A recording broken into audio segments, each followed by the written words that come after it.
Welcome to the DPost Sports Chat. I'm Drew Rubenstein. I'm with Ed Owens, and we're a couple days away from the Mountaineers hosting number 11 Oklahoma State. Also a few days removed from West Virginia's 37-0 loss to Maryland. Ed, let's start right there. It's been a few days. WVU really didn't have much time to lick its wounds with Oklahoma State and Baylor coming up.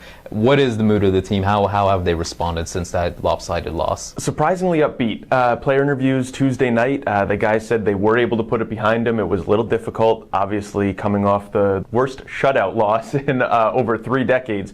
So I think they had a lot to do internally. They refocused. They said they looked at themselves in the mirror, figured out what they have to do, and they're really positive heading into this week against Oklahoma State.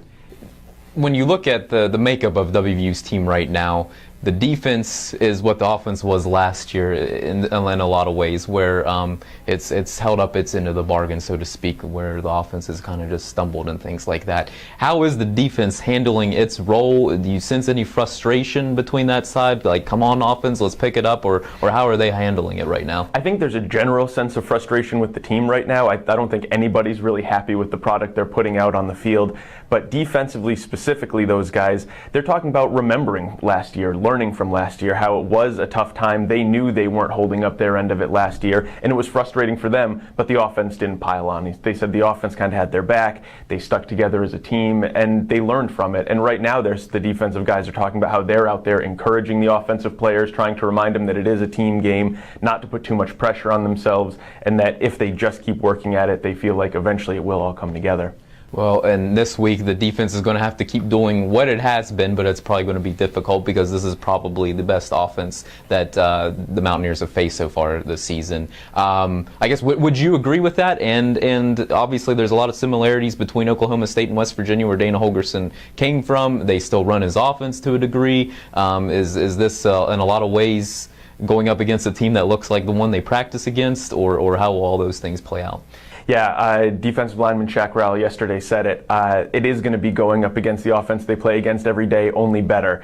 Oklahoma State is doing a lot of things really well right now. They are balanced. They've got a quarterback who can throw the ball around. No one WVU has faced so far. Even Oklahoma, who I guess runs a more up-tempo offense and maybe is moving the ball a little bit quicker, still can't move the ball as well as Oklahoma State. So I think WVU is going to have a lot of different challenges, and they're really going to face a more balanced team than they've faced so far this year. It starts with Oklahoma State, but before they have the bye week, they also have Baylor. And statistically, in most categories, those are the top 2 offenses in the league. And some people may even say the top 2 teams in the league. Certainly, you'd throw the Sooners in there, but we'll see how things play out. They may end up being the top 2 teams. With where West Virginia is right now, 2-2. 2 more weeks left before their first bye week. Do you think the season hinges on how the Mountaineers play the next 2 weeks? I think a lot will be decided in the next 2 weeks. And you mentioned how good Baylor is right now. I think they're in a class by themselves. As good as Oklahoma State is, double that. And that's where you're looking at Baylor right now. The points they're putting up, the yardage they're putting up, no one can touch them. So how WVU performs in the next 2 weeks, I think will say a lot about the team. I don't think losses necessarily will ruin their season or ruin their mentality, confidence, however you want to put it. But I think if they can hang with them, if they can put together a couple of good games and feel positive about the results they're getting, I think that will go a long way towards dictating how the rest of the season goes.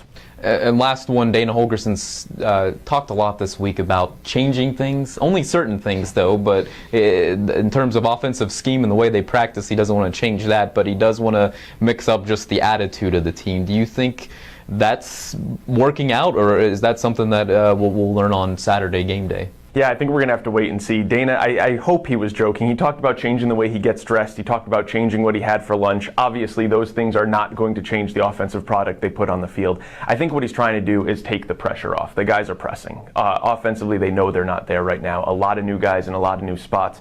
I think his goal is just to get them all to relax and hopefully perform a little bit better. But we won't know until they kind of go through the ringer in the next few weeks and see how they come out on the other side. All right, perfect. Ed, I appreciate it. And please continue to check TheDPost.com. Ed and I will have the blog up and running, and then we'll be back with the post-game report from Mountaineer Field. And thank you for joining us today.